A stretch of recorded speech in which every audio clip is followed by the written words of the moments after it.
Boa noite, pessoal. A gente está começando a aula de hoje, do dia 2, né? E nós vamos começar pela chamada, né? Então vamos lá. Eu quero que vocês coloquem, liguem o microfone de vocês, tá bom? E respondem por voz, tá? Vamos lá, Dânica, Tô aqui, professor. Eduarda Marina, Tô aqui. Elaine Santos, Presente. Gabriel Henry, Presente. Gleiciana Silva, Estou aqui. a Arielle Sampaio, Presente. o Erson, Presença. a Ingrid, desculpa, Ingrid Santos. A Ingrid é que tem um problema no áudio, né? Na câmera, alguma coisa assim, né? Que eu lembro que ela falou ontem. Mas enfim, vamos lá. A Isabela Evelyn. Aqui, professor. A Jess, Camila. Tô aqui, professor. A Presente. Adriana Lopes acabou de chegar, né? Vamos lá. Caroline Salles. Aqui, professor. Luísa Vitória. Tô aqui, professor. Maria Santos. Aqui, corra linda. Micaele Farias. Presente. Natália Medeiros.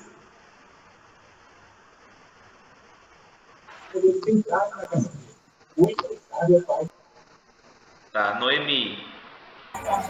Boa noite, professor. Presente. Boa noite, Noemi. Priscila da Silva.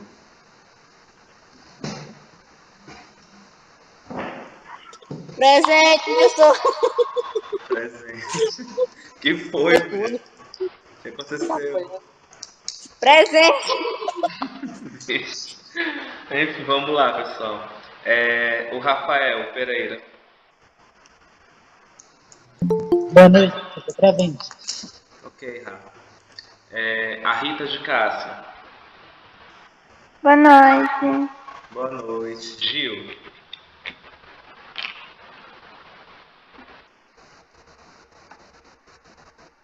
Cadê o Gil?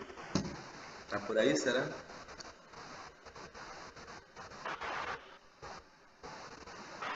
Pessoal, eu quero saber de vocês, quem aqui já trabalhou como vendedor? Ou vendedora, claro. Eu. A Isabela que respondeu? Isabela? Quem, pessoal, trabalhou aqui como vendedor ou vendedora? Ou trabalha, enfim.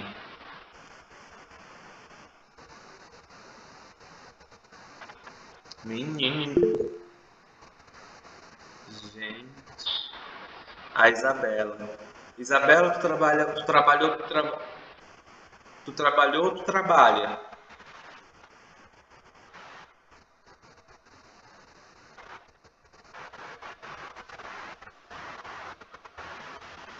Aí, pessoal, trabalha, né? Trabalha onde? Oh, em vez de falar o nome da loja, tu fala em que ramo essa loja é.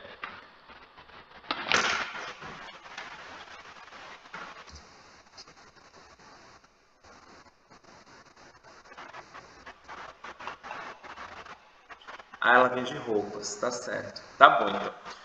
Então vamos começar com a aula de hoje, tá certo? Departamento de Vendas e Seleção de Novos Vendedores. Tá bom, pessoal? Nós vamos conhecer um pouco sobre esse departamento e de que forma os empresários eles fazem essa seleção para o cargo de vendedor, tá bom? Vamos lá. Este capítulo mostra a importância do departamento de vendas. Você conhecerá os tipos de organogramas e aprenderá sobre a seleção de novos vendedores. Alguém aqui sabe o que se trata, o que é organograma?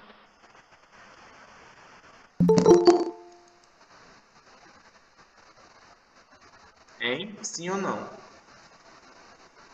Não sei. Não, né? Então vamos lá. Departamento de vendas. O capítulo anterior, né, que foi ontem, mostrou como é importante realizar o descritivo de cargo para obter o perfil do colaborador que você deseja para a sua equipe. Agora você conhecerá o departamento responsável por gerir a equipe de vendas.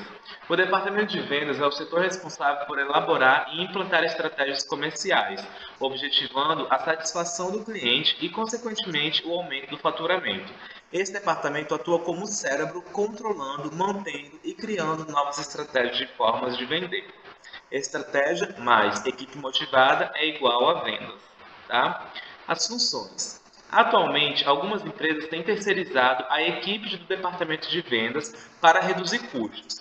Aquelas que optam por manter esse departamento precisam estar cientes de uma série de funções desempenhadas por ele. Aí as funções desse departamento de vendas são selecionar novos vendedores, treinar a equipe de vendas, organizar e definir tarefas, estipular a forma e o valor da remuneração de cada vendedor, motivar a equipe, realizar a pesquisa de mercado para adequar ou melhorar seus produtos e serviços e verificar o nível de satisfação dos clientes. Né? E por desempenhar todas essas funções, o departamento de vendas é tão importante.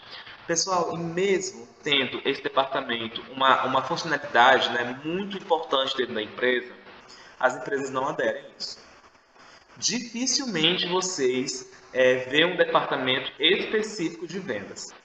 No máximo que as empresas colocam, que você já sabe, é um gerente, né? Que é só para poder ficar pegando no pé do vendedor para saber do horário que ele está chegando, né? E o horário que ele está saindo. E para saber se está atingindo as metas sim ou não. Não é verdade?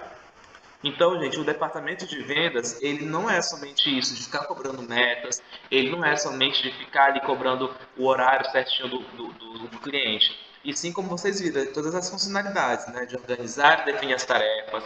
Tem muitos, pessoal, tem muitos que são organizados por dia, esse setor de vendas, né?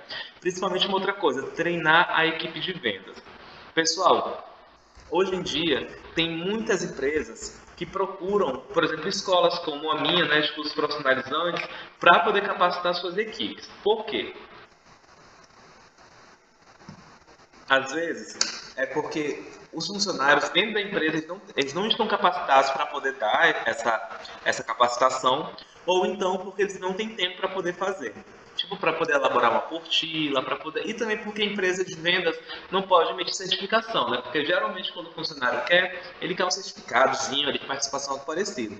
Mas às vezes, pessoal, mesmo a empresa ela não tendo essa área de escola, né, de cursos profissionalizantes, ela pode sim fazer capacitação, tá? Como a gente já viu em alguns cursos anteriores, até uma reunião, uma conversa, né?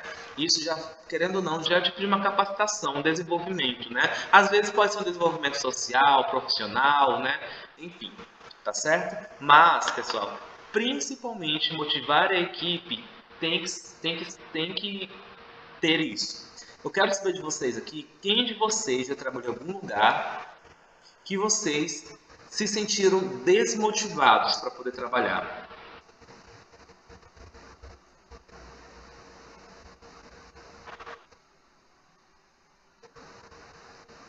Eu já. Quem falou eu já? Elaine foi? Sim. Desculpa, mas você trabalhava em que setor, Elaine? Que área, assim, mais ou menos? Era caixa, eu trabalhava como Caixa. caixa. E qual era a tua maior desmotivação que você tinha? Da parte do empregador, né? Do dono, porque assim, por mais que fizesse, sempre ele queria mais e mais e mais, e por mais que eu me esforçasse, sempre estava ruim para ele, entendeu? Por mais que eu Entendi. fosse educada, ágil, essas coisas, tudo enquanto tratar bem os clientes, para ele sempre estava ruim, sempre era mais. Entendi. E você? Você sempre falou assim, nossa, mas eu estou dando o meu máximo, eu estou tentando fazer o melhor. Você via esse autodiagnóstico também?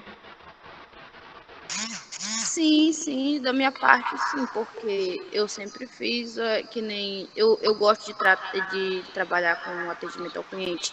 Eu gosto de a pessoa chegar, eu sorrir para ela, perguntar como é que ela tá, dar um bom dia para ela, sabe, interagir com o cliente. Só que não sei qual era o problema dele, mas não era só comigo, tanto comigo como com as outras funcionárias também. Pessoal, para vocês terem uma ideia em relação ao atendimento, teve um dia que eu fui com meu namorado para a gente poder comer arepa, né? E, e ele é venezuelano e a gente foi em um lugar que tinha venezuelanos atendendo, né? Vendendo, né? E o que acontece? Ele pegou e falou assim: eu não gostei daqui, não pretendo nem voltar. Mesmo sendo a comida muito gostosa, mas o atendimento e as vendas não são da forma que eu pensei, da forma que eu estava imaginando, né, como seria tratado, entendeu? Então, pessoal, às vezes, quando você já for em algum lugar, alguma loja, alguma coisa, vocês falam assim, nossa, aqui o produto é muito bom, mas eu nunca mais volto pelo atendimento ou pelas vendas. Sim. Camila, essa loja que você foi é muito conhecida ou não?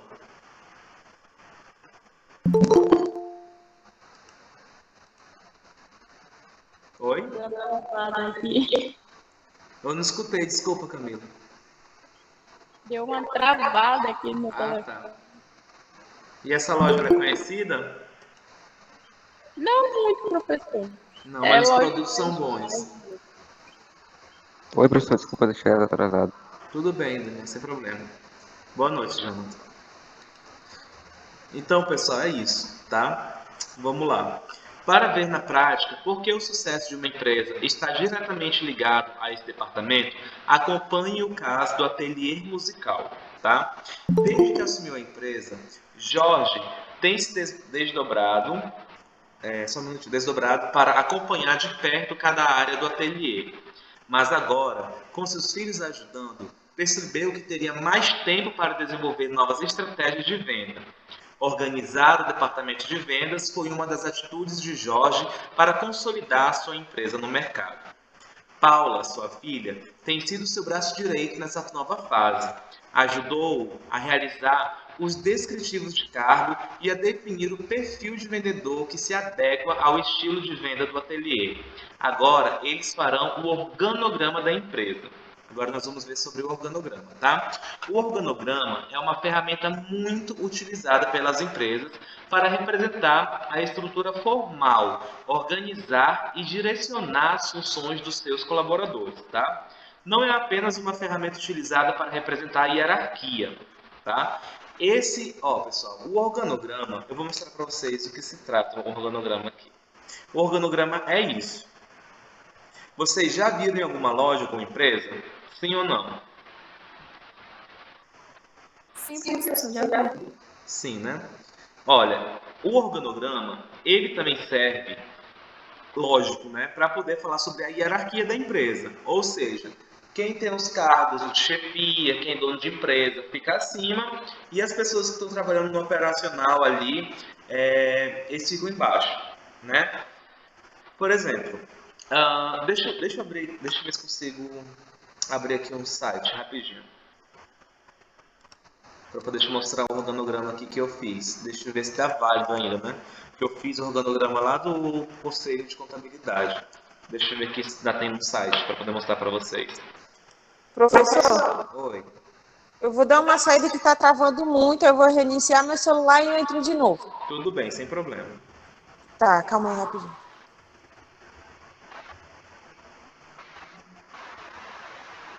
Deixa eu abrir aqui rapidinho, pessoal, para poder mostrar para vocês, tá?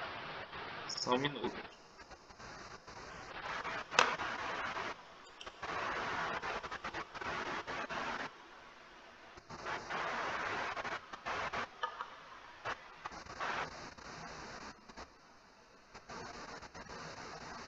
Minha internet aqui ficou ruim. Eu não sei se a internet é o site do conselho que tá ruim, olha. Espera só um pouquinho. É a internet, hoje a internet está terrível. Ai, gente. Aqui em Roraima é difícil, olha. Ai, ai. Menino, não tá abrindo não o site. Enfim.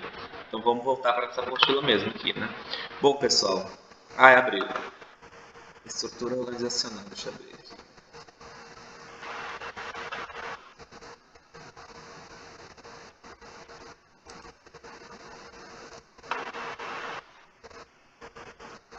Cadê? Aqui é o organograma.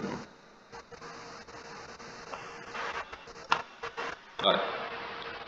Deixa eu compartilhar aqui com vocês, só um minutinho. Deixa eu passar aqui.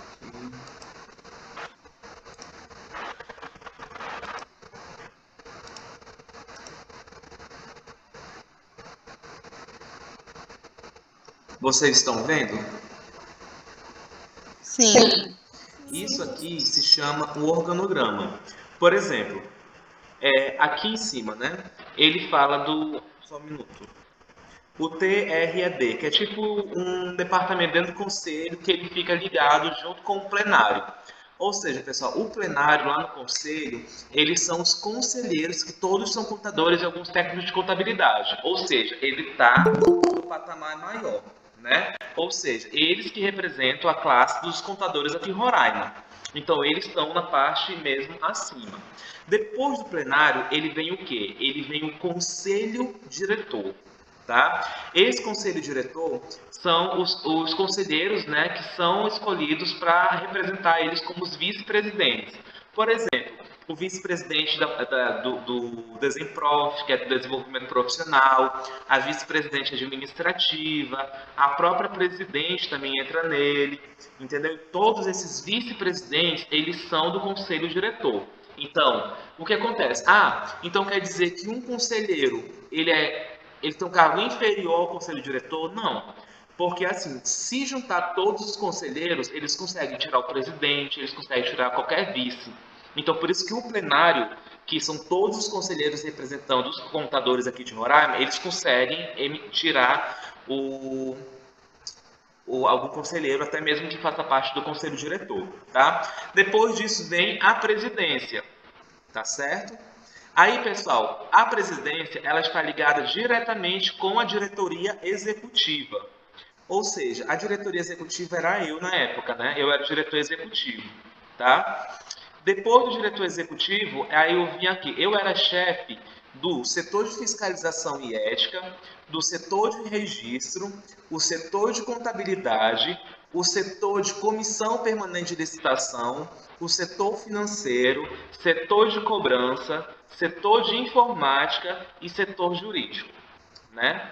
Enfim, eu estava nessa área aqui de diretor executivo, né? Depois eu fui como um chefe de setor de cobrança e eu fui, então, depois virei subordinado à diretoria executiva, né? Depois que eu saí da diretoria. E depois da presidência vem quem? Vem a ouvidoria, né? Mas, pessoal, essa ouvidoria aqui, ela está inferior à presidência, mas ela tem poder superior a todos. Ela pode abrir inquérito, pode abrir processo administrativo em relação a todos os conselheiros, aos funcionários, a todas as pessoas que estão interligadas no conselho. Tá? Ela tem acesso a todos os documentos, a ouvidoria ela é bem plana e plena, né? As suas atividades. E depois daí, pessoal, vem o quê? Como eu falei para vocês, ó, vem as vice-presidências, né? As vice-presidentes de administração, o administrativo, controle interno, registro, fiscalização, ética e disciplina, desenvolvimento profissional. E depois, dentro das vice-presidências, vem as câmeras de registro, né? Câmeras de controle interno, as câmeras, tá bom? Então, pessoal, isso é um organograma.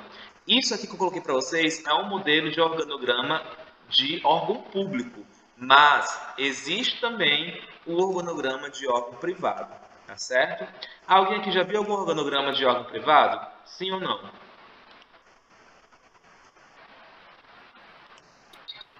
O organograma de órgão privado? Não, Isso. professor. Não? Então, ó, por exemplo, empresas que têm isso. Ó, a Coca-Cola, ela tem, né? Até o Sebrae também, mas Sebrae é uma economia um pouco mista, né? Deixa eu ver o que mais. A Brasmol também tem, a Brasferro também tem organograma. A Visual Tintas também tem organograma. O da Visual quem fez foi eu, o organograma da Visual. O da Brasferro não foi eu não, porque eu nunca trabalhei lá. Mas, pessoal, é muito importante. Por quê? Porque assim as pessoas vão saber o seu local de trabalho e as pessoas que elas estão subordinadas, tá certo? Mas, pessoal, como a gente vai ver agora, o organograma ele não serve somente para definir a hierarquia. Também ele serve para outras coisas que nós vamos ver agora, tá bom? Por exemplo, aí, ó, o organograma ele auxilia os colaboradores no conhecimento das relações e da estrutura da empresa. Ele melhora a comunicação interna. Quando bem estruturado, permite a identificação dos problemas, tá? Auxilia a estabelecer com precisão a execução de tarefas. A estrutura de organograma possui 3 níveis. O primeiro nível se destina à diretoria e ao conselho, né, ou ao diretor, né? E no segundo nível ficam as gerências e o último nível destina-se ao operacional, tá certo? Então vamos ver aqui. Um exemplo aí, diretoria, né, ou diretor, depois vem o administrativo e a gerência e o operacional, tá? Mas, claro, não existe um organograma, como posso falar, específico, definido para todas as empresas, tá? Cada empresa pode elaborar um organograma de acordo com sua necessidade, tá bom? Tá claro isso? Tá certo? Então vamos lá. Existem vários tipos de organograma. Cada empresa escolhe aquela que acredita representar melhor sua organização. Veja a seguir quais são os mais utilizados. Aqui, pessoal, vem a estrutura funcional, que ela corresponde ao organograma mais utilizado, principalmente em pequenas empresas. Observe-a na imagem a seguir, que é esse modelo que nós estávamos vendo, tá? Vem a estrutura circular, corresponde ao organograma utilizado para ressaltar o trabalho em grupo. Vejam um exemplo na imagem a seguir, que são esses daqui, tá? Esses daqui, eles são muito utilizados, principalmente nas empresas que elas têm um modelo de excelência em gestão. Mas isso quer dizer que esse organograma é o melhor que tem? Não, tá? Isso não quer dizer que é excelência. Eu estou falando que geralmente eles utilizam mais este organograma, mas não é de lei, tá bom? Então vamos lá. A estrutura horizontal, que corresponde ao organograma utilizado para demonstrar a hierarquia de maneira mais amenizada pelo fato da apresentação estar na horizontal.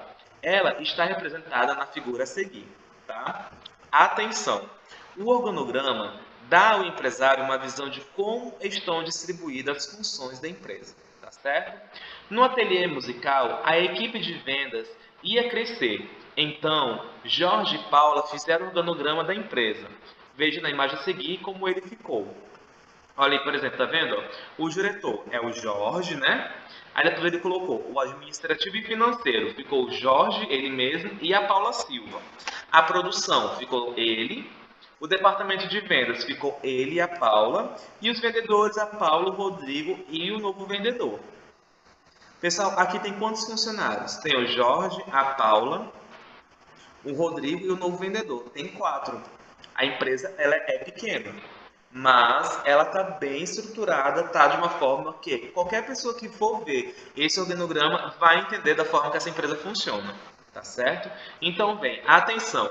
Mesmo em uma pequena empresa, fazer o organograma é fundamental, pois define a responsabilidade de cada um, principalmente quando o empreendedor ou o colaborador atua em mais de uma função. Tá certo? Vamos lá. Dica. Agora que você já aprendeu mais um item para realizar uma gestão efetiva de sua equipe de vendas, coloque em prática seus conhecimentos. Você já pode acrescentar um terceiro item no seu planejamento pessoal. Qual é, pessoal? A gente já conheceu o descritivo de cargo, nós já vimos o perfil do vendedor e agora nós conhecemos já o organograma. Tá certo? Então, vem mais uma aí, ó. Paula está muito contente com todo o conhecimento que seu pai tem lhe passado. Está sendo uma troca positiva para ambos. Ela está ansiosa pela próxima etapa, a seleção de vendedores. É isso mesmo. Chegou o momento do ateliê dar mais um passo para a contratação de um novo colaborador, a seleção de pessoal, tá? Selecionando novos vendedores. Paulo e Jorge aguardavam ansiosos pela chegada dos candidatos que realizariam o processo seletivo na ateliê musical. Para esse processo de seleção, Paula utilizou o jornal para divulgar a vaga de vendedor. Tá? E vem agora os tipos de recrutamento. Os tipos de recrutamento mais utilizados são o interno e o externo. Eu tenho certeza que quem fez o curso de assistente de recursos humanos lembra desse assunto. Não é verdade? Quem aqui de vocês fez o curso de assistente de recursos humanos? Eu fiz, professor, mas não lembro. Né? Quem mais? Assim. Sim, lembro. Lembra, né? Verdade. E aí, pastor Greg, Daniel? Lembra de alguma coisa? Ah, do que era mesmo? Dessa parte da contratação interna e externa, né? Do tipo de recrutamento interno e externo. Ah, eu lembro de promover e contratar gente de fora, né? É. Isso. Tá certo? Então nós vamos ver isso novamente, tá? O recrutamento interno, ele consiste na seleção de um colaborador que já trabalha na empresa, como o Paulo e o Rodrigo, que já estão na ateliê musical e mudarão de função. Esse método é muito vantajoso, pois atua como uma forma de promoção, servindo de motivação para os colaboradores, que veem nesse tipo de recrutamento a possibilidade de construir uma carreira. Além disso, por já fazer parte da empresa, o colaborador conhece a cultura, as normas e os procedimentos adotados. Porém, as empresas podem encontrar impasse nesse tipo de recrutamento, porque, embora o colaborador conheça a empresa, ele pode não conhecer os procedimentos do novo cargo. Por isso, o ideal seria que o colaborador recebesse o treinamento para exercer seu novo cargo, o que raramente acontece. E isso pode ser desmotivador para o colaborador, pois ele pode se sentir jogado e perdido. Tá bom? Aí vem, o recrutamento externo, por sua vez, também é muito utilizado e atrai grande quantidade de candidatos. Quando bem elaborado, pode captar bons profissionais. A desvantagem desse processo é que para as contratações serem satisfatórias, ou seja, para que entre muitos candidatos seja selecionada a pessoa certa, pode ser necessário contar com a ajuda de pessoas capacitadas para realizar a triagem. Tá bom? No recrutamento externo, o treinamento para o novo colaborador é essencial, mesmo que já tenha experiência na área. O descritivo de cargo é um grande auxílio nesse momento, pois descreve as atividades a serem realizadas e, consequentemente, os que espera do novo colaborador. Isso já foi dito na aula de ontem, né? Então, a necessidade de ter, né, já um perfil já definido é muito importante. Um ponto negativo é que os colaboradores mais antigos podem presumir que na empresa não há oportunidade de crescimento. Nesse caso, é a empresa que deve rever sua política de contratação e promoção. Mas lembrando, pessoal, que às vezes, como estou falando, às vezes não é tudo culpa da empresa, tá certo? Às vezes realmente tipo, não existe, não tem um profissional com um perfil para poder exercer essa função. Entende? Então as pessoas falam assim, mas eu não estou me sentindo valorizado porque o meu chefe não me deu a promoção. Mas, gente, imagine, você tem um funcionário que ele fica o dia todo no celular, não quer fazer nada. Ele conhece as vendas, sabe vender, ele conhece o financeiro, ele consegue o caixa, entendeu? Mas, pessoal, ele não tem nenhum tipo, nenhuma visão de crescimento na empresa. Então, por que nós vamos dar uma promoção para um funcionário desse? Ele está ali com a visão assim, ó. Eu estou aqui para poder chegar no final do mês e eu receber meu salário. Mas que tipo de inovação, que tipo de ideias que ele oferece para o empregador? Né? Hoje em dia, por exemplo, uma coisa que eu peço, por exemplo, o menino que trabalhava aqui, o Josué, eu falava com ele, eu falava, Josué, eu quero que você tenha ideias, você é design gráfico, né? Você é design gráfico, então você tem que ter ideias. Não é eu que tenho que passar para você tudo, entende? Então, tipo assim, quando eu não passava nada, ele ficava no celular. E vocês acham que a gente vai dar uma promoção para uma pessoa dessa? Não dá. Entendeu? A gente quer pessoas proativas, nós queremos pessoas que colaboram com a empresa. Quando nós vemos isso, não tem por que a gente não dar promoção para o funcionário. Agora, se você não faz nada, ainda você quer o cargo, o pessoal esquece. Tá bom? A gente tem que ter um perfil já traçado, a gente tem que conhecer a personalidade do funcionário, tá bom? E ver realmente que ele merece essa vaga. Ah, não, mas eu trabalho já há 3 anos na empresa. Não é possível. Agora abrir a vaga de gerente, vão dar para uma outra pessoa e não vão dar para mim? Então, o que você fez durante esses 3 anos? Você mostrou inovação, você mostrou ajudar a empresa, né? Por isso que eu falo, e a gente sempre trata o mesmo assunto, a autoanálise, tá certo? Então, vamos lá. No caso do ateliê musical, estão sendo utilizados os dois tipos de recrutamento, o interno e o externo. Vários profissionais se candidataram ao cargo de vendedor, mas o processo está apenas começando, tá certo? Pessoal, uma outra coisa que eu sempre vejo é que as pessoas elas ficam falando assim, professor, eu posso ir pegar meu currículo? A maioria não, falando assim, acho que uns 20% dos alunos falam currículo em vez de certificado. Eu acho engraçado isso toda vez que eu recebo esse tipo de mensagem. Mas enfim, só para poder falar para vocês, tem nada a ver. Vamos lá, o currículo. O processo seletivo se inicia com a análise do currículo, tá? O currículo é um documento que apresenta os dados pessoais, a formação e o histórico profissional de um candidato.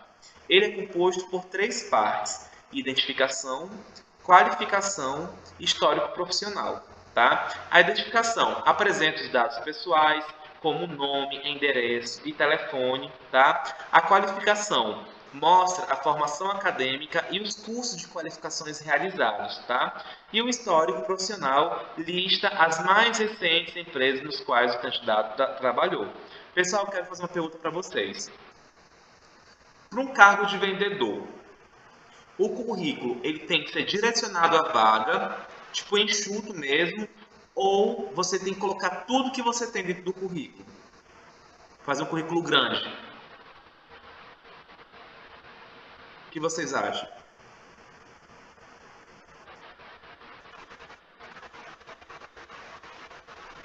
Eu acho que fazer um currículo grande, né, professor? Caroline falou com Eu, E você? eu aprendi que tem que ser um currículo direcionado àquela vaga. Sim. Quem mais? Focado, a Lorena falou, né? Bora lá, vamos explicar para vocês o seguinte. Quando por exemplo, um exemplo, vocês têm que tendo vaga para operador de caixa, né? O que vocês vão colocar? Vocês vão colocar o curso de operador de caixa, atendimento ao cliente, técnicas de venda e negociação, né? Por quê? Porque esses cursos eles estão relacionados com atividades que provavelmente vocês vão fazer na empresa, tá certo? Mas o que acontece, pessoal? Existe casos e casos, tá certo? Geralmente, o currículo tem que ser focado, né, naquela vaga. Se eu estou concorrendo para operador de caixa, eu tenho que colocar as informações que vão ficar sendo necessário para operador de caixa, tá certo? Agora, por exemplo, pessoal, Pedro Henrique, eu tenho um curso lá do Senai de padeiro e confeiteiro.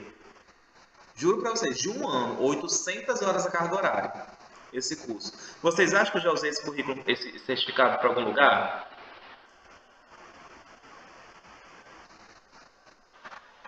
Não, por quê? Porque eu nunca quis ser padeiro e confeiteiro. Agora, se eu tivesse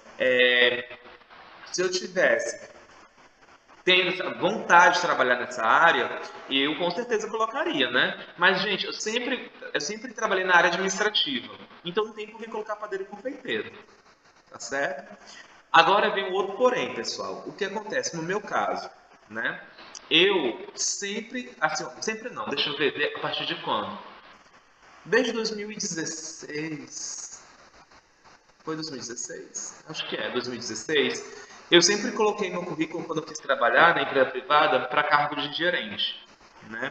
Não é querendo menosprezar as outras vagas, mas, por exemplo, assim, teve situações que eu estava realmente precisando trabalhar, né? Mas eu mandava o meu currículo para cargo de gerente. Se a pessoa quisesse me contratar como vendedor e me chamasse, eu iria porque eu estava precisando. Mas eu sempre direcionei o meu currículo para o cargo de gerência. E sempre enviei para esse tipo de cargo. Eu vou ver se eu consigo, vou ver se eu acho que o meu currículo para vocês darem uma olhada nele. Ele realmente não é um currículo focado, tá? Assim, focado, por exemplo, em vendas, algo parecido. Eu coloco todas não, quase todas as minhas capacitações e as minhas experiências profissionais. Por quê? Porque as pessoas vão saber que eu posso gerenciar uma empresa em relação à parte administrativa, de recursos humanos, à parte financeira. Então, por isso que eu coloco todas as informações relacionadas às minhas certificações, tá? É cansativo ler um currículo grande? É. Mas, por exemplo, se caso você é um empresário, você vai ler você está querendo contratar uma pessoa para o cargo de gerente administrativo, no caso que hoje eu sou contratado como gerente administrativo, você vai querer um currículo somente focado em alguma coisa? Não, você vai querer saber o que esse gerente já trabalhou, se ele já fez alguma outra coisa, entendeu? Que tipo de capacitação ele fez, entendeu? Então, por isso que o meu currículo, geralmente, ele é grande, porque eu sempre coloco para cargo de gerência, tá certo? Ah, professor, mas eu aprendi que a gente tem que colocar sempre focado. Pessoal, como eu estou falando, se for uma determinada vaga, por exemplo, vendedor, foca. Agora, se vocês têm conhecimento, por exemplo, assistente administrativo ou de gerência de alguma outra coisa, coloque tudo que vocês têm, porque assim vocês vão mostrar para a pessoa que vocês realmente têm esse conhecimento. Deixa eu ver se eu consigo mostrar para vocês aqui meu currículo. Pessoal, esse currículo, eu acho que ele foi editado a última vez foi ano passado, eu acho. Foi em julho do ano passado, vai fazer um ano, tá? Então ele tá desatualizado, tá bom? Mas eu vou mostrar para vocês, tá bom? Esperem rapidinho.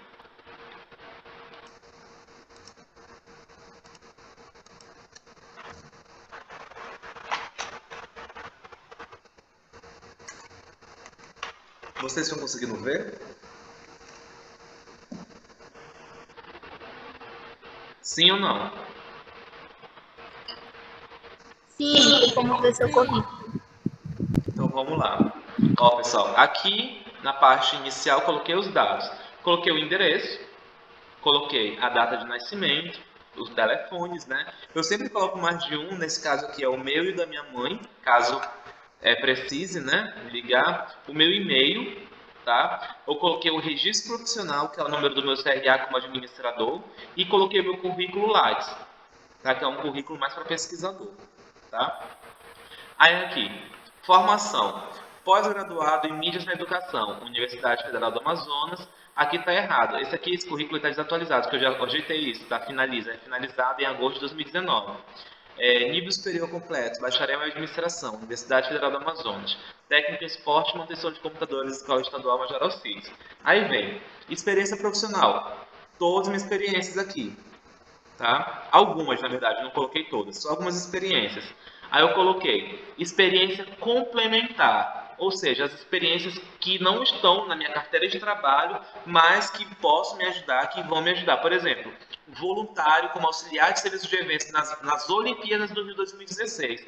A pessoa que vê isso, sabendo que eu estava lá, né? Por exemplo, lá eu tive experiência com todas as pessoas do mundo, né? Do mundo todo, com vários idiomas, vários países. Então, isso é uma coisa interessante para pôr no currículo. A parte de ser voluntário, pessoal, é muito importante, tá? Ser voluntário. Aí no Conselho de Contabilidade, eu fui coordenador do Comitê de Tecnologia da Informação. Eu fui membro do grupo de trabalho para a elaboração do relatório da gestão 2018.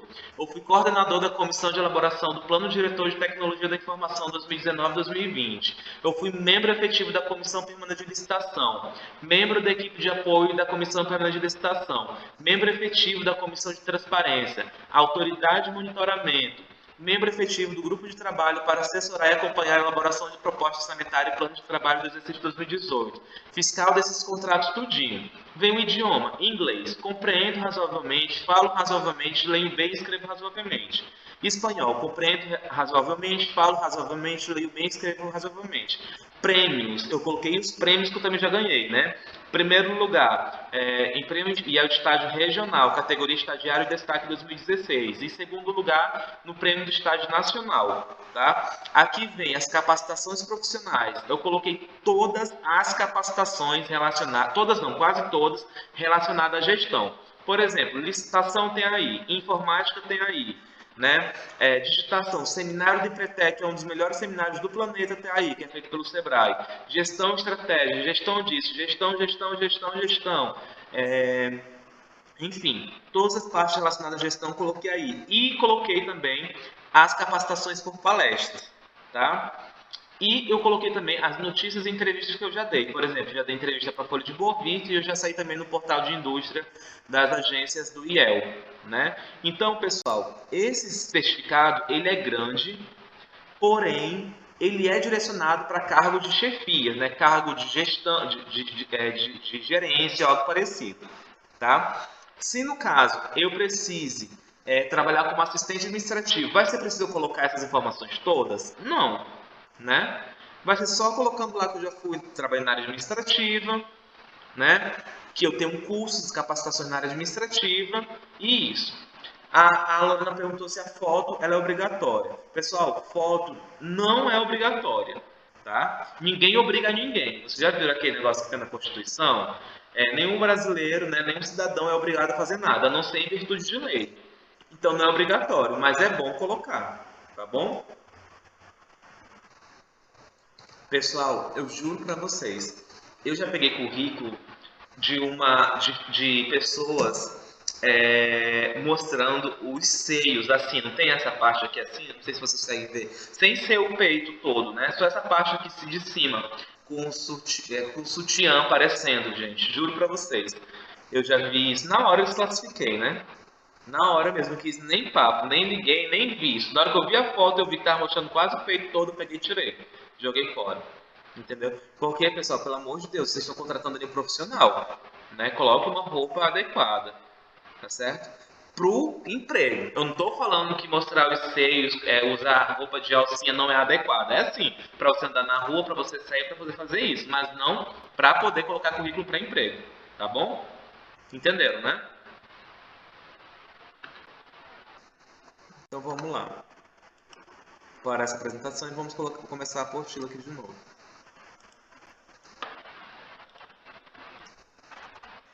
Vamos lá. Entrevista. Deve ser convocados para entrevista apenas os candidatos que, durante a análise dos currículos, apresentaram o perfil desejado pela empresa. Com alguns currículos selecionados, será o momento de se preparar para a entrevista. Para realizar uma boa entrevista, faça um roteiro. Para tanto, basta você listar os tópicos importantes que devem ser abordados. Além disso, tenha em mãos o currículo do candidato e faça a eles algumas perguntas para complementar as informações, averiguando seu perfil e personalidade. Dica: utilize como base as questões adicionadas e apresentadas no anexo 3, análise de currículo. Ao final desta apostila, lembre-se de que essas questões precisam ser feitas pelo próprio entrevistador e não devem ser transformadas em um questionário para o candidato responder, tá bom? Vamos lá para poder ver essa análise do currículo lá embaixo.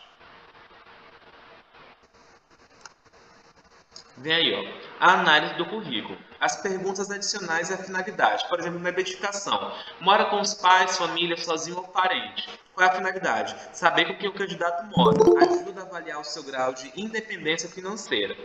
Tá? Vamos lá para o outro. O cônjuge trabalha? O que é renda familiar? Qual a sua renda familiar? A finalidade. As duas perguntas visam descobrir qual é o grau de contribuição do candidato à renda familiar. Como a remuneração em vendas é variável, esses dados podem indicar como o profissional poderá reagir em um momento de oscilação nas vendas e se isso refletirá em seu desempenho. Tá? Aí vem, por exemplo, aí mais perguntas do histórico profissional. A última empresa que trabalhou e o motivo da saída. A finalidade... Oi, professor. Oi, Tô chegando agora que eu consegui, desde ontem que eu tô tentando instalar esse médico, que agora que eu consegui no meu celular. Tudo bem, Rafaela, sem problema. Aí venham. Qual é a finalidade dessas perguntas? As perguntas relacionadas à saída devem ser feitas com cuidado e deve se atentar para como o candidato as responde. Isso demonstra o seu grau de maturidade e segurança ao falar sobre o assunto. Tá? Tempo que ficou desempregado e o que fez nesse período. As duas perguntas são utilizadas para perceber o grau de iniciativa e de empreendedorismo. Se o candidato realizou alguma atividade informal, isso indica que ele é uma pessoa proativa, ao contrário de alguém que não exerceu nenhuma atividade nesse período. tá certo? E outras coisas também são levadas em consideração, que eu levo em consideração. Por exemplo, se a pessoa tem filho ou não tem filho, para alguns cargos é positivo, para outros cargos já não é tão bacana, entendeu? Outro caso, por exemplo, uma coisa, pessoal, que eu fico indignado. Por exemplo, eu pergunto à pessoa assim: onde foi que você trabalhou no último local de emprego, né? Seu último emprego. A pessoa fala assim: eu trabalhei, um exemplo, tá? Um exemplo. Eu trabalhei lá deixa eu ver, na Pantanal, que eu acho que nem tem mais, né? Essa loja de roupas, que ficava ali no Asa Branca. Trabalhei na Pantanal. Você era vendedor lá, né? Que eu tô vendo, sim. E qual foi o motivo da sua saída de lá? Aí a pessoa chega e fala assim: eu saí de lá porque o dono de lá, o meu chefe, não queria saber de nada. Ele só roubava os clientes. Ele, gente, não pagava a gente no dia certo. Ele não pagava hora extra. Ele era um chefe horrível. Eu me arrependo muito de ter trabalhado lá. Pessoal, vocês acreditam que eu, Pedro Henrique, já entrevistei pessoas assim? Eu fico imaginando, meu Deus, imagine se a empresa fazer alguma besteira aqui, né? Porque geralmente acontece erros, né, pessoal? Nenhuma empresa é perfeita. Esse funcionário vai falar para Deus e o mundo que aconteceu aqui, né? Sinceramente, eu queria que ele pelo menos falasse assim: olha, eu não me habituei à cultura, né, organizacional, devido a alguns problemas que tive, né, relacionados ao atendimento ou mesmo com as partes de cultura interna, e por isso eu pedi para sair ou me desligaram, né? Porém, eu sempre mostrei resultados, sempre alcancei as metas estabelecidas, entendeu? Se sair por aí, porque você falar mal da empresa que você trabalhou anteriormente é muito ruim, pessoal, para quem está te entrevistando. E eu não gosto de saber disso. A não ser para poder não contratar a pessoa, né? Isso é lógico. Tá bom? Vamos lá, vamos voltar lá para cima.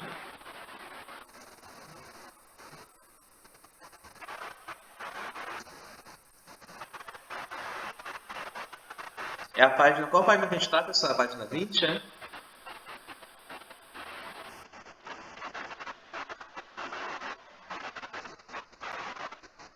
Já está aqui, achei. Em relação à qualificação profissional, trata-se de um item autoexplicativo, pois no próprio currículo é possível perceber o grau de desenvolvimento do candidato. Por último, permita que o candidato faça perguntas sobre a empresa e pergunte a ele sobre os seus hobbies de forma descontraída, tá bom? Então vamos lá. Outros aspectos que devem ser analisados em uma entrevista são a apresentação pessoal, tá? Português correto, a comunicabilidade, postura pessoal, pontualidade, equilíbrio emocional, coerência e raciocínio lógico. Pessoal, isso tem uma matéria específica que fala sobre currículo. Eu vou tentar depois passar para vocês terem uma noção maior, tá certo? Porque se eu for falar isso, a gente vai perder muito tempo em relação ao curso, tá bom? Então vamos lá, remuneração. O valor da remuneração deve ser definido antes da entrevista. Existem 4 formas de remunerar o vendedor. A fixa, né? É um pouco frequente, utilizada mais para auxiliares e assistentes de vendas, encontrada em tipos de vendas altamente técnicos, nas quais os processos de finalização é longo e não convém ao vendedor esperar por uma comissão. Tá? A variável. A remuneração se dá por comissão. Vendeu, ganhou. Não vendeu, não ganhou. Não possui vínculo empregatício e o vendedor assume o risco de vender ou não. Tá? Mista é mais utilizada. O vendedor recebe uma parte fixa, de acordo com a categoria, e uma parte variável em forma de comissão. Existem 2 variações. Fixo baixo, comissão alta. Fixo baixo, comissão alta. Leva o vendedor a fazer um grande volume de contatos. Fixo alto e comissão baixa. Faz com que o vendedor se aprofunde em seus contatos. A composta. Tem a mesma estrutura da remuneração mista, mas, além da comissão, os vendedores recebem prêmios e incentivos de metas e bônus, tá? Reflita sobre... Só um minutinho. Aí vem. Reflita sobre qual tipo de remuneração melhor se adequa ao seu negócio. E lembre-se, a remuneração também pode funcionar como fato motivador. tá certo? No ateliê musical, para se organizarem durante entrevistas, Jorge e a Paula decidiram elaborar um roteiro. Jorge mostrou a Paula que as perguntas relacionadas ao currículo são utilizadas para averiguar o perfil e a personalidade do vendedor, tá certo? Depois disso, ela percebeu a necessidade de completar seus conhecimentos realizando uma pesquisa na internet para se preparar melhor para as 4 entrevistas que realizaria no dia seguinte. Era o primeiro processo de seleção que Paula conduzia. As entrevistas no ateliê musical transcorreram bem, mas apenas um vendedor apresentava o perfil que Jorge e Paula buscavam. O novo vendedor interno do ateliê musical, então, seria Carlos. Carlos é um profissional experiente e seu currículo é muito bom. É estudante de música e tem paixão por instrumentos de corda. Ele buscava uma oportunidade de emprego mais próxima de sua casa e que estivesse relacionada à sua área de formação. Foram esses fatores, assim como seu perfil, que o atraíram até... que o atraiu, enfim, até o ateliê musical. Mas existia um ponto muito importante. Apesar de ser um vendedor experiente, Carlos nunca havia vendido instrumentos musicais. Agora, nesse próximo capítulo, você saberá qual a atitude que a empresa deve tomar diante dessa situação. Tá certo? E nós vamos iniciar esse capítulo agora, tá? Ambientando novos colaboradores, tá certo? Neste capítulo, você aprenderá a ambientar novos colaboradores e fazer a análise mercadológica.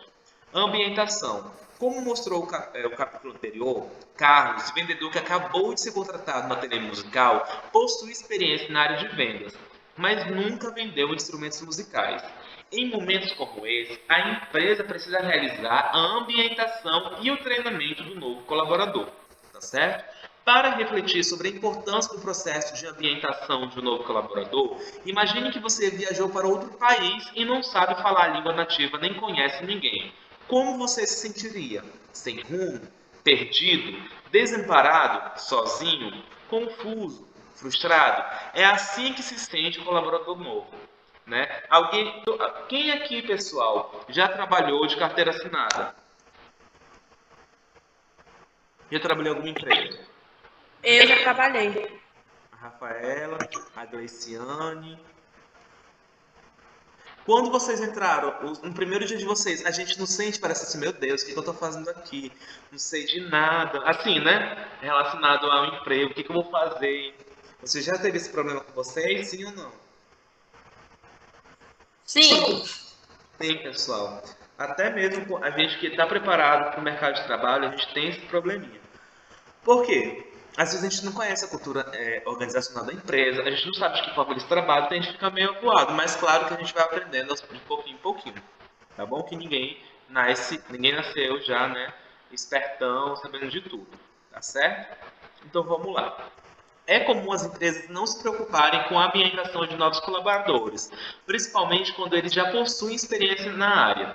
Mas para que o colaborador vista a camisa da empresa, ele precisa se sentir parte dela. O ritual de apresentação é essencial para isso. O processo de ambientação se inicia no momento da contratação. No primeiro dia de trabalho, o colaborador deve ser apresentado a todas as pessoas com as quais terá contato diariamente. Se sua empresa é dividida por setores, o ideal é que uma pessoa de cada setor explique as atividades realizadas em cada um deles. Pessoal, lá no Sebrae eles fazem isso. Até para os estagiários. Quando a gente entrou lá, que foi eu, acho que mais uns 4 estagiários, o pessoal levou a gente em cada sala, apresentou a gente, e cada pessoa que trabalhava lá falava pra gente o que aquela sala, aquele departamento fazia. E foi muito, muito interessante para nossa ambientação, né? Porque pelo menos sabia. Em relação aos cursos, é a unidade de capacitação e cultura empreendedora. Em relação a projetos de serviços, é lá nos serviços indústria, entendeu? Então, tipo assim, a gente já conhece mais ou menos onde direcionar até mesmo os nossos futuros e mesmo os clientes, tá certo? E vem. O processo de ambientação não se inicia... Ah, tá, já falamos sobre isso, né? Ao colaborador deve ser apresentada também a história da empresa, seus momentos marcantes e difíceis. Em algumas empresas, é prático treinamento sobre normas, procedimentos e postura. É indicado também que o novo colaborador tenha acesso ao descritivo do seu cargo e ao organograma da empresa, para tomar consciência de sua posição e das atividades a serem realizadas, tá? E por que não apresentar também as características dos clientes do mercado, assim como os produtos e serviços comercializados? Contextualize o colaborador a respeito da empresa. Dica: cative seu colaborador, fortaleça a ligação entre vocês. Afinal, ele também representa o seu empreendimento. Tá bom? Vamos lá. Agora, acompanhe como foi o primeiro dia de trabalho do Carlos no ateliê musical. Ao chegar, Carlos foi recebido por Paula, que o levou para conhecer a oficina da empresa. Na oficina estavam Jorge e Rodrigo. Jorge fez questão de apresentar o trabalho desenvolvido pelo ateliê. Paula explicou para Carlos o organograma da empresa e o descritivo do cargo dele. Também lhe contou a história da empresa e os planos para aumentar a carteira de clientes e assim abriu uma nova loja. Jorge, que já trabalhou como vendedor, sabe como o processo de ambientação é importante. Por isso, fez questão de apresentar a empresa a Carlos. Carlos já tinha experiência como vendedor, mas era a primeira vez que trabalharia com instrumentos musicais. Atenção! O processo de ambientação de novos colaboradores é relativamente simples. Dependendo do tamanho da sua empresa, ela demorará menos de um dia e os resultados serão eternos, evitando uma série de problemas, tá? No ateliê musical, Jorge soube cativar Carlos e aprendeu que atitudes simples dão grandes resultados. Com a equipe do ateliê em processo de formação, havia chegado o momento de analisar o que leva uma pessoa a comprar um produto, tá? A seguir, você aprenderá mais de uma etapa de gestão de equipe de vendas com Jorge, o treinamento dos vendedores, tá certo? Agora nós vamos falar sobre o treinamento. Muitos podem ser os fatores que influenciam uma venda. Por exemplo, a necessidade, status, exclusividade, beleza, preço, qualidade, funcionalidade, desejo, inovação, tá? Tudo isso influencia a concretização de uma venda, mas existe um fator fundamental com o qual poucos se preocupam, que é o atendimento, tá bom? No ramo das vendas, pensa-se muito na estrutura, na localização e no preço, e muitas vezes esquece do atendimento. E a grande maioria aqui dos alunos que estão aqui já fizeram o curso de atendimento, excelência do atendimento ao cliente da semana passada, né? Então nós vamos ver um pouquinho aqui, tá? E um bom atendimento faz toda a diferença. Busque em sua memória quantas vezes você comprou algo influenciado também pelo atendimento. Em um mercado tão competitivo como o de vendas, o atendimento influencia tanto quanto o preço da mercadoria. Pessoal, quem aqui já fez compra na Riachuelo ou na Renner? Ou na CIA?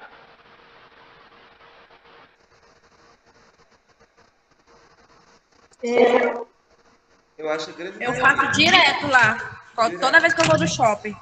Olha, um monte de gente já falou que já comprou lá, né? Agora, deixa eu falar pra vocês uma coisa. Algum vendedor foi tão bom que gente, que assim, o atendimento dele era bom. Eu sei que o atendimento da CIA, da Riachuelo, não são essas coisas, né? Mas quando eles vão vender o cartão da loja, meu Deus, eles faltam carregar a gente no colo. Não sei se vocês já perceberam isso. É verdade, professor. Né? Eles não querem saber se a gente está comprando ou não, eles querem saber de vender aquele bendito cartão, né? Enfim, pessoal. E pessoal, eu saí da CIA, eu acho, com dor na consciência, porque o cara me atendeu tão bem, e eu não quis o cartão. Mas foi por pouco que eu não consegui o cartão. Né? E também eu não ia conseguir porque eu tô nome sujo, né? Se eu tivesse nome limpo, quem sabe? Pra ser sincero com vocês, né? Mas enfim, vamos lá. Dica: os clientes esperam que, além de informar o preço, os vendedores saibam responder questões relacionadas ao produto. Por essa razão, um bom vendedor deve conhecer o produto que está comercializando. Só assim ele poderá desenvolver argumentos de venda. O processo de venda. A venda é um processo interativo no qual uma das partes utiliza a comunicação persuasiva para auxiliar outra parte e adquirir um produto que satisfaça a sua necessidade. Para entender a necessidade do cliente e atendê-la, pergunte, escute e observe. Tá? Em alguns momentos, é o cliente que compra e não o vendedor que vende. Mas não se pode esperar que isso aconteça sempre. Então, deve-se proporcionar um bom atendimento aos clientes. E isso pode ser alcançado por meio da capacitação do empresário e do treinamento da equipe de vendas. Tá? Planejamento, ou planejando o treinamento. Alguém quer falar alguma coisa? Oi, essa.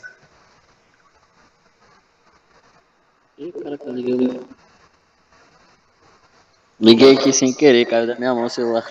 Ah, tudo bem, sem problema. Aí vem o planejando o treinamento. Existem empresas que investem em capacitação e acabam ficando desapontadas quando não obtêm um retorno esperado. Essa frustração é fruto da falta de planejamento. Nós vimos lá no vídeo de ontem, né? A falta de planejamento, gente, é uma coisa horrível. Não adianta você ter um objetivo e não ter um planejamento, né? Aí, para planejar a capacitação de sua equipe de vendas, você possui duas opções: contratar uma empresa especializada ou então realizar o treinamento por conta própria. Tá certo? Antes de realizar o treinamento, faça um levantamento das maiores necessidades dos seus vendedores. Uma técnica muito utilizada para isso é o comprador fantasma.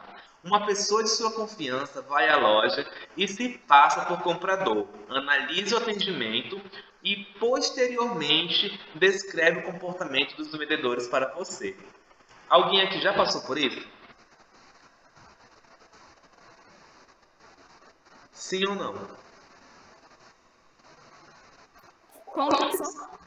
Alguém aqui já passou por isso? De saber assim que o empresário pediu para algum amigo dele lá na loja se passar por um cliente só para poder saber como é que vocês estão atendendo?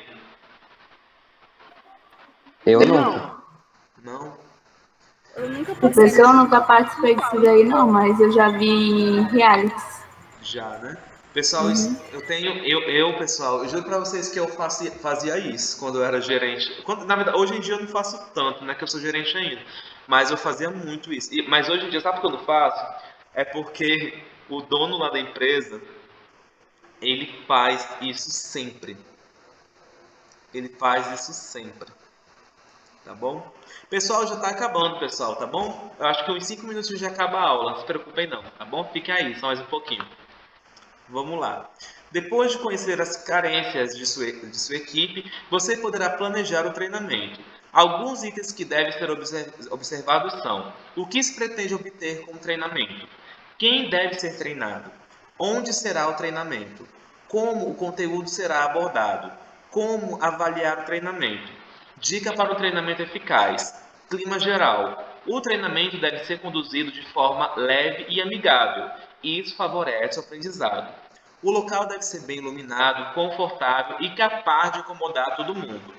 Deve-se utilizar materiais de apoio, como programa de criação e apresentação de slides, projetor, flipchart, papel e lápis. E processo. Não fale sem parar. Tá? Faça pausas e colha feedbacks e comentários. Mova-se pela sala enquanto fala. Prenda a atenção do grupo. Faça perguntas e, após apresentar os pontos-chave, escrevendo os pontos importantes no flipchart. Tá bom? Alguém sabe o que é flipchart? Não. Não? Não. Eu vou mostrar uma foto aqui pra vocês, que eu acho que eu não sei nem escrever isso, como é que é. É assim, vou tentar descrever, aí vocês vão ver se vocês conseguem entender ou não.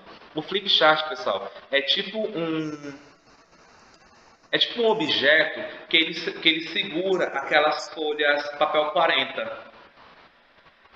Né, que ele fica tipo em pé, assim, tipo um tripé para a câmera, mas ele é para poder segurar as folhas de papel 40, são aquelas folhas grandes. Que aí o instrutor ele fica escrevendo nas folhas como se fosse um papel e um lápis, entendeu? Mais grande. Vocês sabem qual é ou não? Ah, sim. O pintor também usa, professor? Sim, sim. Pode ser considerado também que ele usa.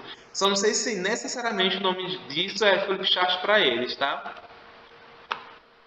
Eu falo que apoio, o suporte. Isso, vou mostrar para vocês aqui um modelinho. Cadê aqui?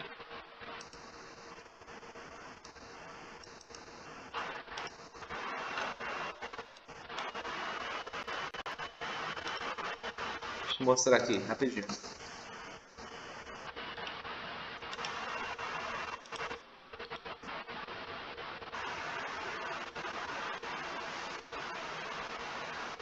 É isso aí, pessoal. Vocês conseguindo ver?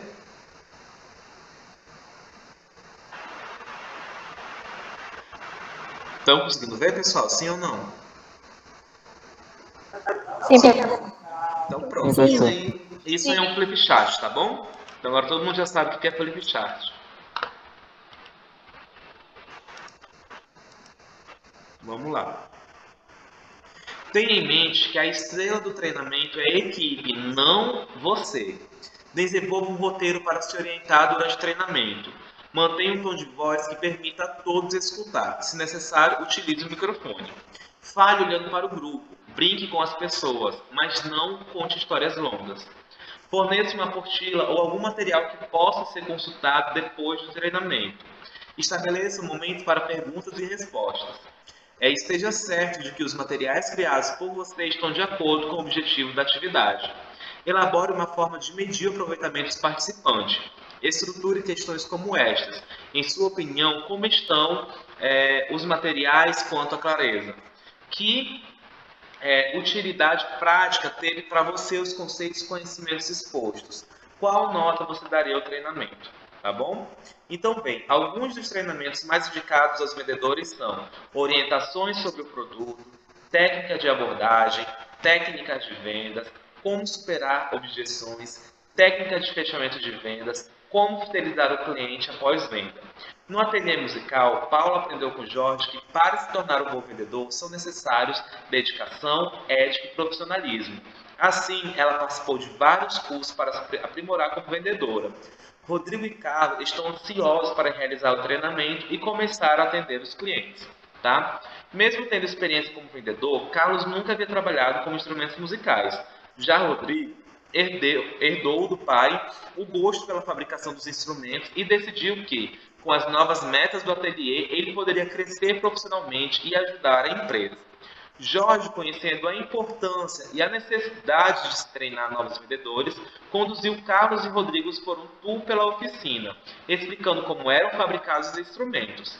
Esse foi um momento de muita interação entre Carlos e Rodrigo, já que este fez questão de mostrar a Carlos como fabrica os instrumentos. Depois, todos foram para a loja, onde Jorge explicou detalhadamente os produtos vendidos e também como abordar e ajudar o cliente. E foi a vez de Carlos dar algumas dicas a Rodrigo. Tá? Análise mercadológica. No ateliê musical, Jorge e seus novos vendedores preencheram a análise do produto, uma ferramenta muito importante para se estabelecer argumentos de vendas. Tá? Aí vem a dica. Para argumentar, é necessário conhecer o que está vendendo. Fique atento à análise do produto. Tá? No caso do ateliê musical, foi feita análise mercadológica de um modelo de violão. Observe, o produto ou serviço a ser analisado, violão acústico C300. Necessidade que atende, por que comprar, reposição e status. Público-alvo, quem são os clientes desse produto? Músicos profissionais e amadores, lojas especializadas em instrumentos musicais para revenda. Atenção! Se a empresa fornece para o comércio e este, por sua vez, vende ao consumidor final, ambos os públicos devem ser observados, tá? Que garantias oferece o produto ou serviço? Garantia de 1 ano, exceto por mau uso. Tá? Característica do produto ou serviço. O som produzido é de ótima qualidade. A caixa, o corpo é fina, na cor canela, com acabamento charmoso. É leve, fácil de carregar. Vem com cordas, cordas em nylon, enfim, com afinador digital e captador embutidos. Tá? E os benefícios para o cliente. O produto tem uma excelente qualidade, 1 ano de garantia, excelente preço, na cor canela e com acabamentos finos, fácil de transportar, tá? Atenção, as características e os benefícios dos itens 5 e 6 consistem na alma do roteiro, pois é a partir deles que o vendedor estrutura seus argumentos de venda, tá? Serviços de apoio, orientação ou suporte, 1 ano de garantia, vê folheto explicativo. Diferenciais competitivos, comparados aos concorrentes, 1 ano de garantia, acabamento de primeira, cordas de nylon e fácil de transportar. E vem, referência, quem já compra ou consome, músicos famosos e lojas especializadas. Venda adicional. O que mais se pode oferecer ao cliente? Novo jogo de cordas, capa, cabo e correia. Tá? As objeções mais comuns dos clientes: preço e tipo de corda. E contra-argumentos: o preço está de acordo com o mercado e com a qualidade do instrumento. As cordas de nylon são as mais indicadas para os iniciantes. Tá? Dica: agora é sua vez. Faça análise mercadológica do seu produto utilizando os campos apresentados no exemplo do ateliê musical. Pessoal, uma questão como eu falei, não é necessariamente você ser empresário para fazer isso. Você, como vendedor, você já pode realizar esta análise, tá bom? Com a análise em mãos, Carlos poderá estudar e aprender mais sobre os instrumentos fabricados e o público-alvo do ateliê musical. Rodrigo, por sua vez, aprenderá a lidar com as objeções mais frequentes. Rodrigo e Carlos realizaram o treinamento e já estão atendendo os clientes. Um tem apoiado o outro quando surge alguma dúvida ou objeção difícil. Atenção! Treinamento não faz milagre. Para alcançar o sucesso, o vendedor depende de 80% da atitude do empresário e 20% da sua competência técnica. Ou seja, pessoal, desculpa, o vendedor ele depende de 80% da sua atitude. Por exemplo, se ele está aí na loja, né? Ele quer vender, ele tem que ter atitude. Ou seja, 80% de toda a venda é por meio de sua atitude e 20% é por meio da sua competência técnica. Tá certo? Só aceitar aqui a Jaqueline, rapidinho. Aí aqui vem. Opa, desculpa. Cadê? Tá aqui.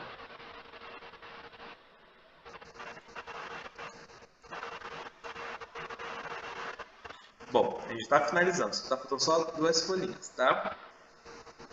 Atenção, treinamento... já que não foi feito. Né? Conheça agora mais uma história de funcionário recém-contratado. Analise o caso e tente identificar os problemas da empresa contratante.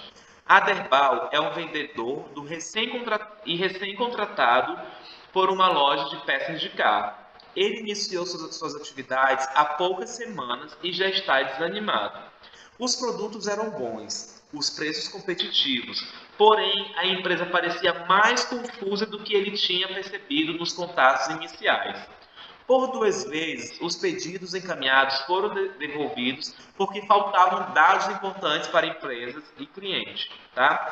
Quando precisava tirar uma dúvida, as empresas que o atendiam ao telefone davam informações desencontradas e demonstravam impaciência com as perguntas dele. Aconteceu até de quem o atendeu não saber direito quem era ele. Aderbal chegou a vender uma boa quantidade de peças que já havia saído de linha, mas que ainda constavam no catálogo. Todo o esforço empregado para aquela venda foi em vão. Para piorar a situação, ele acabou de saber que a comissão sobre uma determinada linha é menor do que sobre as demais, porque o produto entrou em promoção. Entretanto, ele não tinha sido avisado e soube dessa informação apenas no momento em que estava transmitindo um bom pedido. E, obviamente, contando com sua comissão, maior do que aquela, de fato, né, que ia receber. Deixa eu só... Aderbal sentia-se inseguro e já cogitava deixar a empresa. Você conseguiu perceber os problemas da loja de peças? Confira quais são eles. Falta de organização e controle dos dados dos clientes, atendimento telefônico ruim, catálogo desatualizado, falta de informações atualizadas sobre as comissões, tá? Além disso, a empresa não realizou a ambientação e o treinamento necessários ao novo colaborador. Os membros da equipe não se conhecem. A comunicação entre as equipes interna e externa é deficiente. Os catálogos dados dos clientes estão desatualizados e tudo isso reflete no valor das comissões, tá? Problemas como esses, sanados logo no início da formação de equipe, podem refletir positivamente nos resultados futuros. Dica: para o vendedor sair a campo falando em nome da empresa, é fundamental compreender como é a organização que representa e se sentir parte dela. Por essa razão, ambientar e treinar seus vendedores são atitudes fundamentais para evitar as patologias organizacionais, tá? Nesse próximo capítulo, você saberá como os fatores motivacionais influenciam no desempenho dos seus vendedores e quais ações são capazes de motivar e organizar a equipe de vendas. Pessoal, e uma coisa que eu já falei para vocês. Professor, mas eu não sou chefe. Eu sou somente um vendedor. Gente, vocês têm... Poxa, se vocês sabem que tem que organizar um perfil de um vendedor, vocês têm que organizar a parte do atendimento telefônico, por que vocês não fazem isso? Agora vocês estão tendo uma noção do que um empresário, do que um chefe, provavelmente vocês, tem que fazer. Mas às vezes não realizam. Por que vocês não podem dar essas ideias? Por que vocês não podem conversar com eles para poder fazer essas implementações na empresa? Pessoal, se eu tivesse um vendedor que fizesse isso, eu iria me sentir muito feliz, porque eu ia ver a importância, né, que ele está dando para o seu emprego e também para a empresa. Tá certo? Tá certo, pessoal? Sim ou não? Tá certo. Tá? Pessoal, vocês têm alguma dúvida, alguma pergunta? Fiquem à vontade.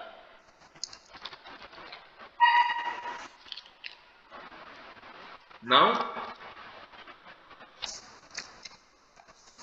Pessoal, então nós vamos finalizar a aula por aqui, tá certo? Eu espero que vocês tenham gostado da aula. Eu sei que essa aula está sendo bastante teórica, na verdade.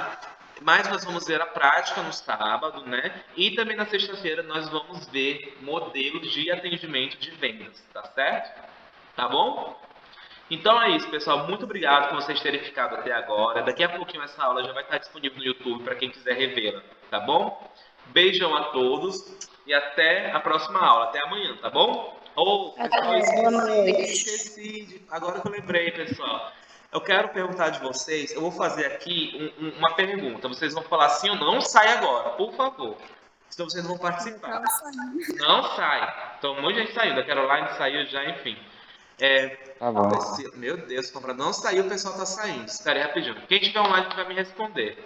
Pessoal, amanhã é feriado, tá? Eu quero saber, eu vou perguntar para vocês. Vocês vão falar para mim se vocês querem ter aula amanhã ou se vocês preferem que a aula seja no sábado.